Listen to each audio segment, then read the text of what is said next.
what's up? It's Hillary. Welcome to my YouTube channel. Thank you for being here. This weekend I'm in the mountains with my friends for a little winter reading retreat. So I've got some clips that I can show you, but in general we just had so much fun. We spent a lot of the time reading, honestly. I finished The Long Game and cried my eyes out. And then we've been playing games and doing crafts with things like beads and coloring. And then last night we all got together around the big couch and read Unhinged by Vera Valentine. I played the audiobook while we had the Kindle book up on the screen so everyone could read along, and that was hilarious. Yes, it's a sentient object romance if you've never heard of it before. It was really funny. It was a good time. Just spending some really good time with my friends. It's just been so fulfilling and relaxing. Things are pretty crazy and tough lately, so it's just really nice to be out here with people that I know and trust and love spending time with. I'm gonna show you around and give you little clips of our weekend here, but I can show you the outside of the house and also look at this view. It is a beautiful day. It snowed overnight and it's gorgeous out here.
To just pop in here and add a little bit more detail about my reading retreat with my friends, because I was watching back the footage that I recorded while I was there and I did not give you much, and I really wanted to brag on this trip. It was so much fun. My group of friends is so amazing. This trip was incredible. It was exactly what I needed to relax a little bit and sort of recharge, to be able to keep facing the things that are happening lately. So we rented a house in the mountains. It was about 45 minutes away. So the first night we just sort of relaxed. We started a fire and I made dinner that night. We had one person who's a pescatarian and then me who cannot eat beans. So the first night I made blackened shrimp with veggies and rice, like a little rice bowl action. We played a game that we called Lore Drop. I don't remember exactly how we came up with this, but we've all been friends for a little over a year now and wanted ways to kind of get to know each other deeper, get to know people's lore, facts about their lives before we met. I created a Google form that was anonymous and everyone put 5 different facts about themselves into the form. And I printed them out so no one's name was attached, and kind of cut up these pieces of paper, put them in a container, and we just went around the group and would pull out a piece of paper, read the lore, and we had to guess who it was. Now obviously one of the people, it was their lore, and so we were also then trying to like throw people off by guessing other people. This was such a great game. It actually was really fun, and some people put in some really funny or outrageous lore, others were mundane, but either way we were getting to know each other better, and it sort of naturally led to follow-up questions and follow-up discussions, and it was just so great to get to know everyone on a deeper level, to kind of raise those things that wouldn't necessarily come up but help you understand somebody better. So that was our first night, and then the next day we got in the hot tub.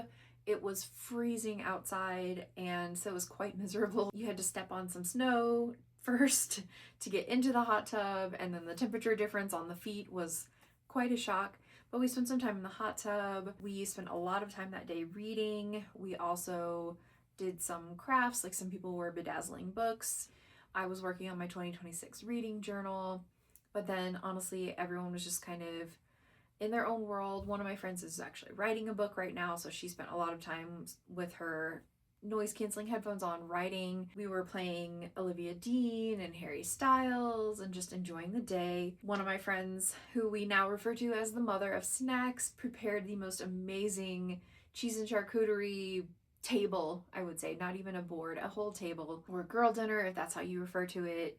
It was incredible, and we actually had so much. We actually ended up eating that for lunch and dinner that day, spending the day kind of doing our own things, reading, doing crafts, whatever it was, and then coming together to have this meal was so great. And our sixth friend was able to join us that night. We spent some time down on the big couch in the basement that night, and we played some more games that we had prepared. So one of my friends created a bookish Jeopardy on her computer and took the books that we had read as a part of our book club over the last year and a half, made summaries that started out with, in a world where such and such happens, this book asks the question, blah, blah, blah. I'm not doing a great job of summarizing this, but she kind of came up with these summaries that were in that style, and we had to guess what the book was. That was really fun, and it was also really great to see how she came up with the category names and things like that. And then I made a game where I took covers of books but removed the title and the author's name, and people had to guess the book just based on how it looked without the title and the author name. There were one or two people who were guessing pretty much every book immediately. I didn't even have to give clues. So we did 20 of those. It was actually really fun to make those. I tried to pick popular books because, you know, I figured you would have to know the name of the title and the name of the author to get it right. So I tried to pick things that are popular and that people would know. For the most part, I think I did. There were a couple of times where they knew the book but not the author. Yeah, and then that night we were just being silly and goofy. Like I said, we had the girl dinner for dinner as well because there was so much left over, and we were jokingly passing around a chunk of cheese like it was some sort of ritual, and everyone had to take a bite of the cheese. It was silly, but we were in our element and just having a good time. And we stayed up really late that night just chatting. A friend had brought these cards, and it was just questions to raise to a group of people to kind of initiate conversation. She was having to comb through them and be like, no, this is not a good question for a group, or this is a good one, or this one at least sparks an idea of another question. And so we kind of did that just for hours. It was a really, really great night. The next morning we all got up and had waffles. One of my friends brought her waffle maker and dough that she had made from scratch, and she made us blueberry waffles. It was delicious. Some people went in the hot tub again that day. Others were staying inside and just reading. I was reading The Long Game and was really deep into it and just loving it, so I stayed inside and read that. I'll talk about that in a little bit. Some people got out beads and were making either friendship bracelets or bag charms and things like that. That night, one person made salmon and Brussels sprouts for dinner, and then we moved back down to the basement where the big couch was on the heated floors, and we all listened to / read Unhinged by Vera Valentine, which is a sentient object romance where a woman fucks a door.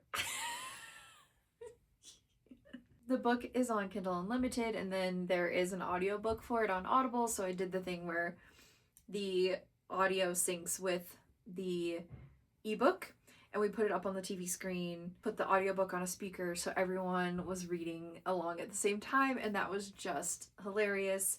Some of the sound effects for the audiobook were questionable but made for a riot. Oh god, yes, yes. At our last retreat that we did in August, we read Squeak by the same author, Vera Valentine. It is a balloon animal shifter sentient object romance. The reason that we picked those is because they're only about, 50 to 80 pages, and this one, it only took an hour and 15 minutes to get through the audiobook. So, they're nice and short, they're funny. Honestly, had a lot of plot. It's just for fun. It's just a good time. We did play some rounds of Smash or Pass, watching various YouTube videos that have those. It was just a silly night. The next morning was our last morning. It had snowed a lot overnight, so the footage of me outside the house, that's from our last morning there. And while I was there, I read all of the long game, so I will talk about that. I also started and got I think about a third or maybe halfway through the Entanglement of Rival Wizards, which was so cute. Just like a cozy fantasy, academic rivals to lovers, gay romance. Super nerdy, but I loved it. And so now I'm going to talk about the long game. So this is the 6th book in the Game Changers series, and at this moment it is the final book in the series. There is another one, but it's not coming out until September. This is a continuation of Shane and Ilya's story from Heated Rivalry, but there are a lot of characters and storylines that are woven throughout the Game Changer series and all of the other books that ultimately make their way into this one. I loved this. This was the easiest 5 stars. At the end, I was sobbing out of joy. There were some tough moments in here where I was crying for other reasons, but at the end I was literally like giggle, laughing, crying loudly. And we were all in a room together reading, so it was very interesting that I was reading this and like sobbing out of joy. One of my friends was reading the 2nd book in the series, where Daughter of No Worlds is the 1st book, and those are a very different vibe. So she was like, this is quite the juxtaposition, hearing you like giggle, cry while I'm over here so stressed out. That's what happened. This book made me fall in love with Ilya even more than Heated Rivalry did. He sacrificed so much to be with Shane, and he knew, without a doubt, he wanted to be with Shane. And in fact, he, in this book, was struggling because he wanted to tell people. He's so happy and so in love and unable to share that with people around him, and that really weighed on him. Meanwhile, Shane, I feel like he was really coming into his own with his hockey team. I mean, he was kind of on top of the world in terms of the hockey side of things, and was sort of unwilling to risk that to tell more people. His friend did know, and their agent and his parents knew. It almost seemed like he was maybe okay with that. And so there was a bit of tension between Ilya and Shane, because Ilya was wanting to tell more people and Shane wasn't ready. In this one, we also had Ilya struggling with depression and going to a therapist for the first time. In the beginning, he's not super open about the fact that he's doing that, but over the course of the book, he is much more open about going to therapy and the ways that going to therapy is actually helping him, recognizing some things in himself through working through it with his therapist. So I loved that representation. I do kind of wish Shane also had been going to therapy, or at least some recognition that Shane probably does need to go to therapy. There wasn't any of that in the book, and Shane honestly started to, I don't want to say he got on my nerves, but Ilya was giving up so much for him, and he was just sort of oblivious or didn't recognize that enough in my opinion, and wasn't putting in an equal amount. But there was a lot in this book about Shane sort of needing to control everything, including, to a extreme degree, what he eats. Now, to me, that read as disordered eating behaviors. It was never talked about in that way or acknowledged in that way in the book. I'm wondering if in the future book that will get addressed at all. And in the end, he was stressed about having a bite of a Snickers bar, and it just seemed really unhealthy, really disordered thinking. But, you know, it all came down to he was doing so well with his hockey career. He didn't want to do anything to risk that, whether that's be open and honest about who he's in love with, eating things that he didn't see as healthy, that didn't conform to his macrobiotic diet, his very specific, very strict diet. Throughout the book, Ilya was doing a lot to try to help his confidence, including in some of the spicy scenes. You know, he was doing a lot to make Shane feel great about himself. And I do think it was working to a degree, you know, as much as it can without the help of a professional. Ultimately, I love where this book ended up, and I can now see how there's going to be a 3rd book, possibilities of what's going to happen in that one, and it just makes me so excited. So absolutely loved this book. Now that I've read all 6 books in the Game Changers series, I mean, Heated Rivalry and The Long Game are definitely my favorites. Like, first, there's something about Ilya and Shane's story that just resonated more than the others. The others were sort of a silly, goofy, fun time for the most part. I mean, they were dealing with heavier things, but they were spicy romance books at their core. This was like borderline emotional devastation. Like, they just felt, they were deeper. They felt deeper. I connected with the characters more. Yes, there's still smut and spicy scenes in all of them, but they're serving a purpose. Like I just said, in a lot of them, Ilya is trying to build Shane's confidence, and that is very much used in the spicy scenes in this book. I mean, in this book, Shane is just horny as fuck. If we're being honest, like, Shane is horny as fuck, and Ilya is deeply, madly in love. Not to say Shane's not also in love with Ilya, but he's like, he misses him and he wants to fuck his man, you know? Like, he's like, I need to see you right now so I can fuck you. And that's Shane in this book. I'm really glad that I've now completed the series. Of course, I cannot wait for the new book. I think it's coming out in September, Unrivaled. Based on the cover of Unrivaled, I've got some ideas of where I think that's going, and I can't wait.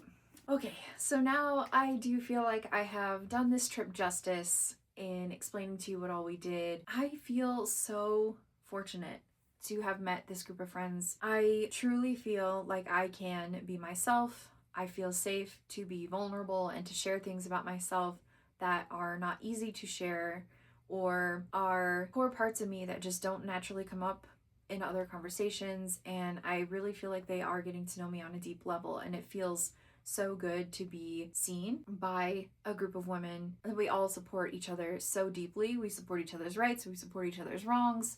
We just support each other. We are humans and we support each other. And I love that so much.